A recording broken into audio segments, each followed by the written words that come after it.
Hello, and welcome to the 2019 Alameda County Point-in-Time Count Training. Thank you for joining us in this important effort to improve the understanding of homelessness in Alameda County. The count will be conducted in two primary phases, separating the count and survey efforts. We will share additional details regarding the methodology as this training continues. If you participated in the 2017 Point-in-Time Count effort, you will notice that the 2019 count will be conducted in a similar fashion. If you are brand new to the count, welcome. We are excited to have you join us.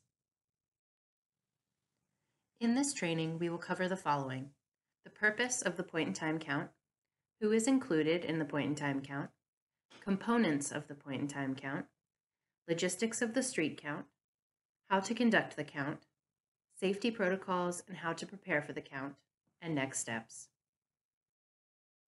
There are several reasons why Alameda County conducts a point-in-time count.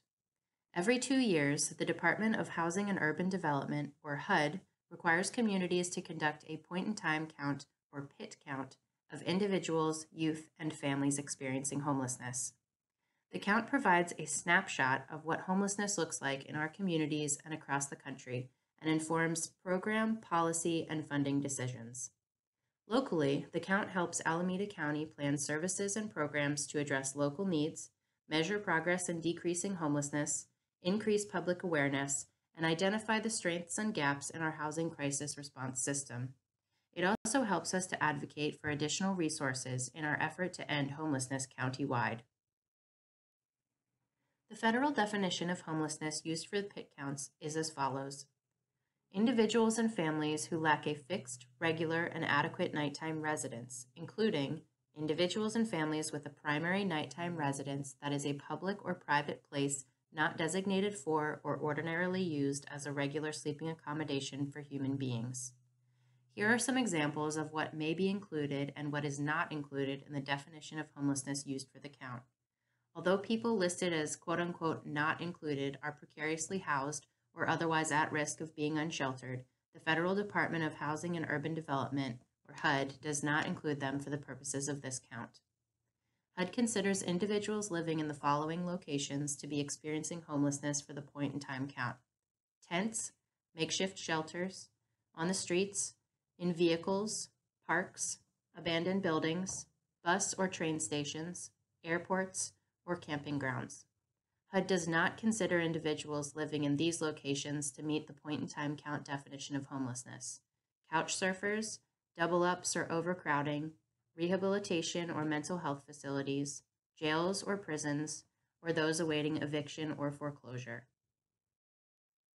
This figure shows the different components that the count includes to make sure all people experiencing homelessness in Alameda County are represented in the count.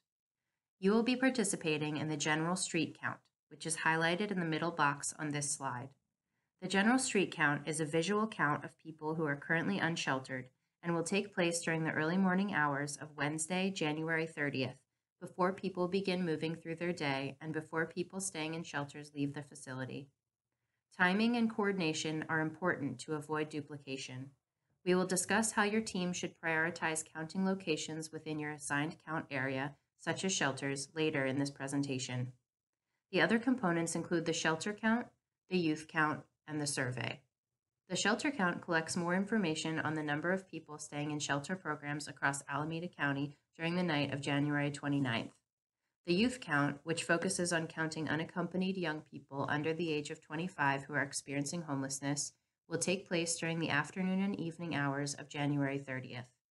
Finally, the survey component is conducted in the 2 weeks immediately following the general street count. Surveys are conducted with a representative sample of people experiencing homelessness across Alameda County and provide us with a better understanding of what homelessness looks like in Alameda County, including information on veterans, families with children, and people experiencing long-term homelessness. The general street count is a visual count of people residing on the streets, in parks and open spaces, in tents, in vehicles, in abandoned buildings, or in makeshift shelters constructed of tarps, cardboard, or other materials. The street count will be conducted while people are still in public shelters in the morning, which will help us have an unduplicated count of everyone experiencing homelessness that day. To avoid duplication, we ask you to count the areas surrounding shelters first, which will be noted in the maps and materials you will receive the day of the count. The street count is conducted by teams comprised of 1 to 3 volunteers and 1 guide that will be matched up on the morning of the count. Guides, who are individuals who have previously or are currently experiencing homelessness, will be paid a cash stipend upon completion of their count route. This stipend includes $15 for attending an in-person training session the week before the count and $15 per hour spent working on count day. All guides are expected to attend an in-person training session the week before the count and will be provided a 2019 Pit Count training attendance card at their training. Guides will need to show this card to the deployment center captain after their team returns from the field in order to receive payment for attending training. All payments for training time and count time will be made by the deployment center captain after the teams return to the deployment center on the day of the count. As a reminder, volunteers will not be paid for their time, nor will volunteers be reimbursed for their mileage. There are 2 different types of participants on each team during the general street count: volunteers and guides. This slide outlines the differences between guides and volunteers.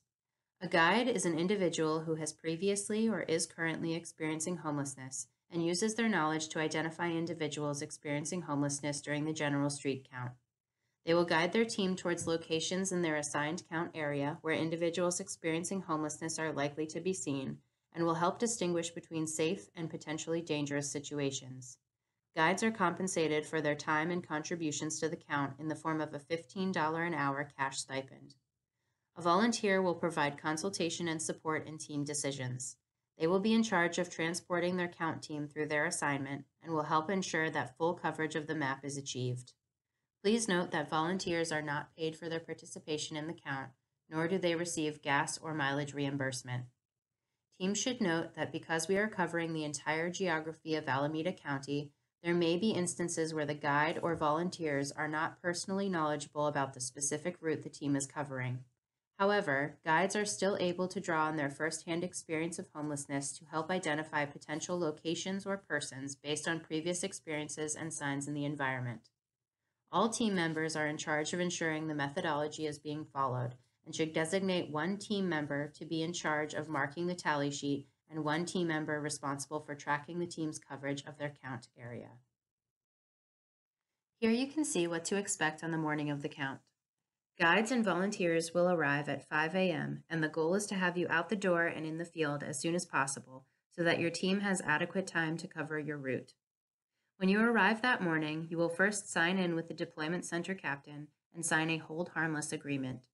When everyone has arrived, we will do a brief training to review the data collection methods and safety protocols, and then create teams of volunteers and guides.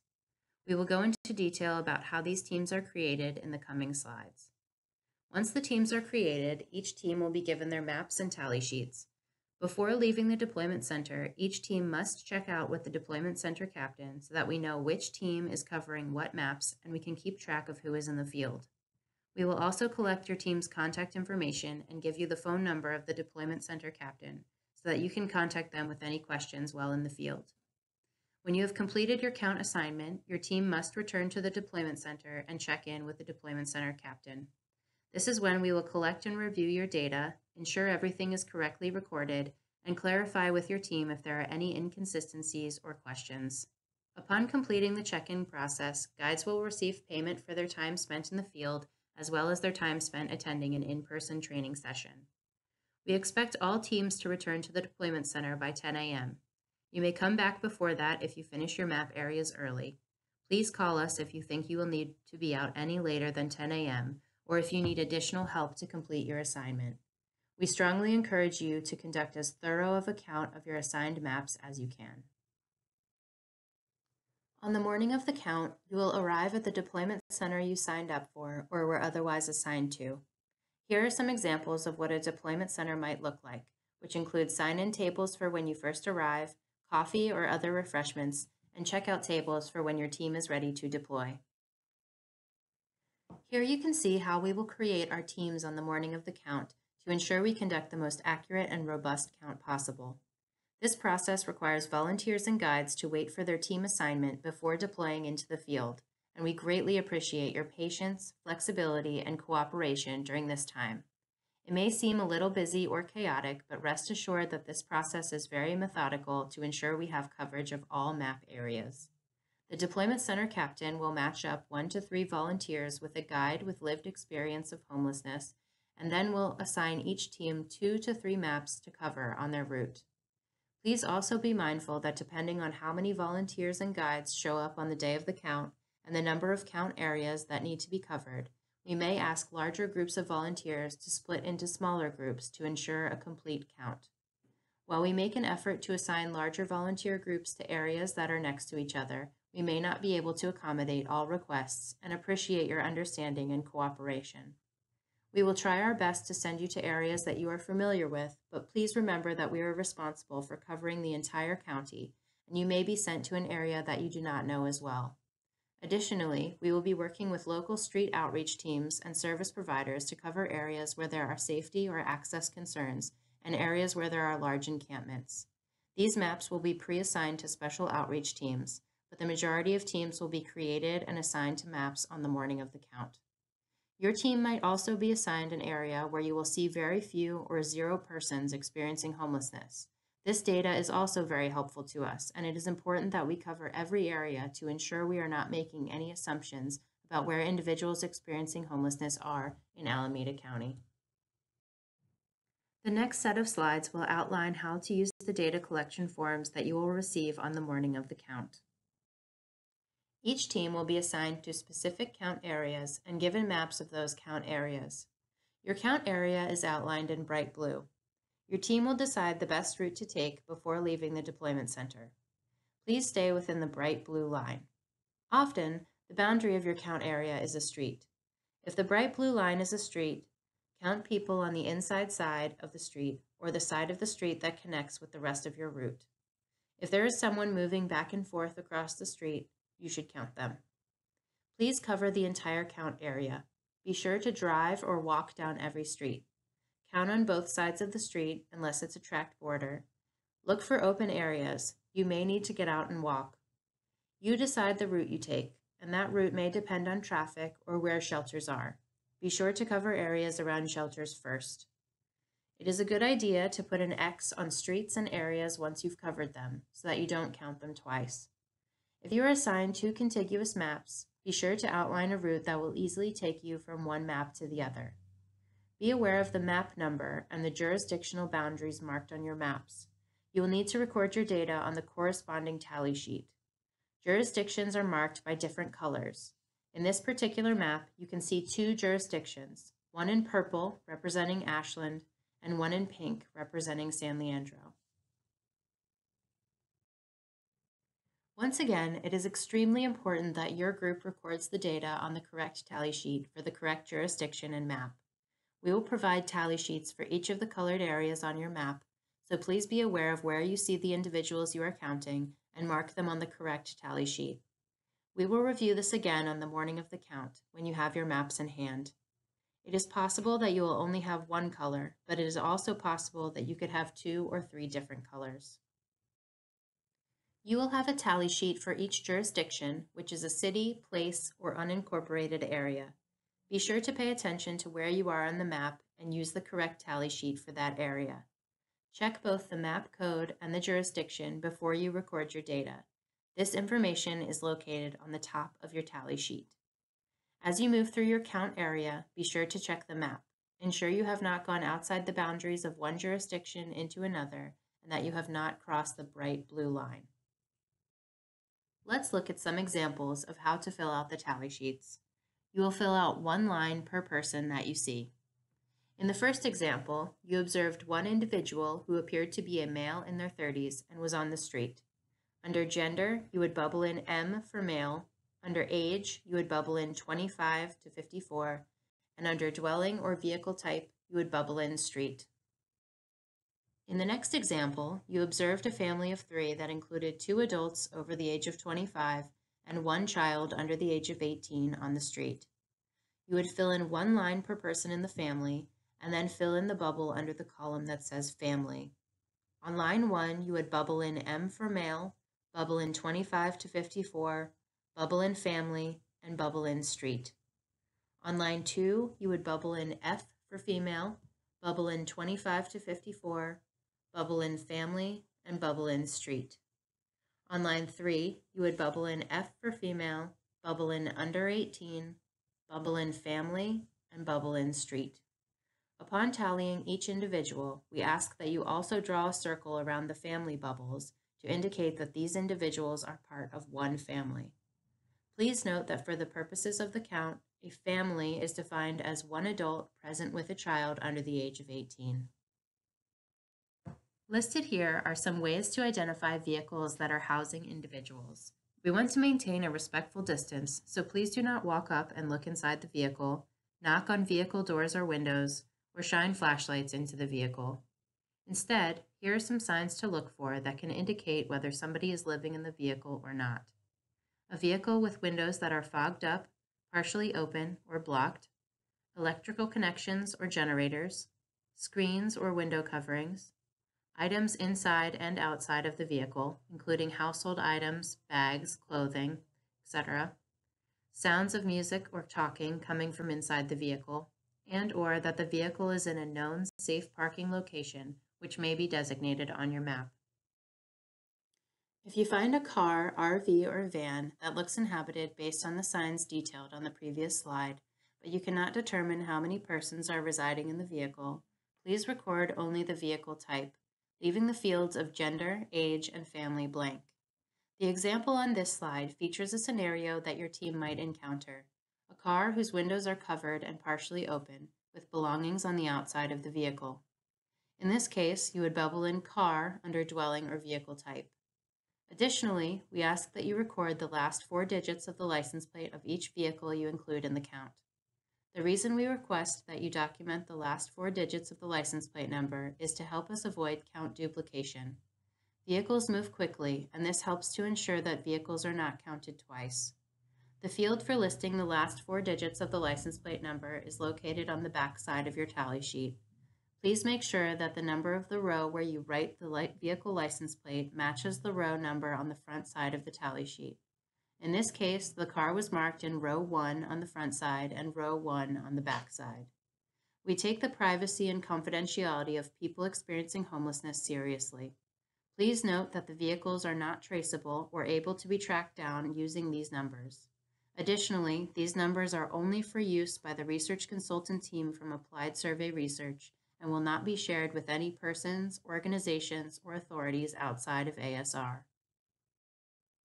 An encampment is defined as 2 or more tents or makeshift shelters that are grouped together. Here are 2 examples of encampments you may see on your route. In the first example, you observed an individual who appeared to be male and in his 30s outside a tent. You also observed a tent directly next to his with an individual who appeared to be male in his 60s standing outside of that tent. You would fill in 1 line per individual. So on line 1, you would bubble in M for male, bubble in 24 through 54, bubble in tent, and bubble in encampment. On line 2, you would bubble in M for male, bubble in 60 plus, bubble in tent, and bubble in encampment. Similar to how we designate individuals as part of a family, we ask that you draw a circle around the encampment bubbles to indicate that this is one encampment. In the second example, you observe 3 tents together, but do not see any individuals. In this case, you would fill out 1 line per tent or makeshift shelter. On line 5, you would bubble in tent and bubble in encampment. On line 6, you would bubble in tent and bubble in encampment. And on line 7, you would bubble in tent and bubble in encampment. Again, you would draw a circle around the encampment bubbles to indicate that this is one encampment. Please note that in this example, rows 3 and 4 were left blank to highlight the difference between 2 types of encampment tallies. On the day of the count, you will not leave rows blank between entries. Safety is a top priority while out in the field. Please take note of the following items when you are out conducting the count. Be respectful of those you are counting and be sure to maintain a respectful distance at all times. Please do not shine flashlights or attempt to look inside tents or vehicles that may be inhabited. Do not approach individuals and ask them if they are experiencing homelessness. Please observe and tally only. Stay with your teammates. Please be safe and do not take any risks. To respect the privacy of those being counted, do not take any photos while out in the field. Please keep all locations and information confidential and do not discuss them after the count. This includes refraining from posting information about your count location and observations on social media. It is extremely important that we respect those we are counting and that they have confidence in the point-in-time count process. Once again, safety comes first for all count participants.